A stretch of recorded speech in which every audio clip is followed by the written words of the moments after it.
Alam nating lahat na ang Israel ay napaliligiran ng mga banta mula sa lahat ng direksyon. Kaya naman kailangan nila ng malakas na manpower para maipagtanggol ang kanilang sarili. Mahirap na sitwasyon, hindi ba? Pero mga bro, isipin natin ang swerte natin sa Pilipinas. Walang common land border sa ibang bansa. Parang nanalo tayo sa lottery ng geography.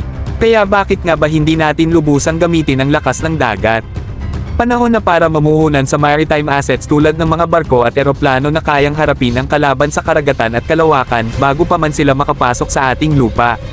Kailangan natin ng mga profesional na personnel sa Navy at Air Force upang mamuno sa mga barko at eroplano na ito. Huwag na tayong umasa sa mga hindi gaanong mahusay na conscripts. Dapat ang pinakamahuhusay lamang.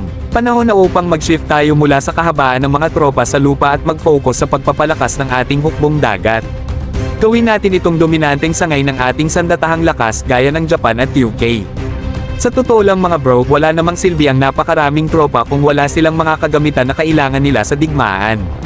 Kailangan nating maglaan ng pondo para sa mga barko at eroplano na tunay na kailangan ng ating mga sundalo. Bilang isang bansang nakapalibot ng mga isla, may potensyal tayo na maging isang tunay na naval power. Gamitin natin ang potensyal na ito at magsulong tayo tungo sa isang mas malakas at ligtas na Pilipinas.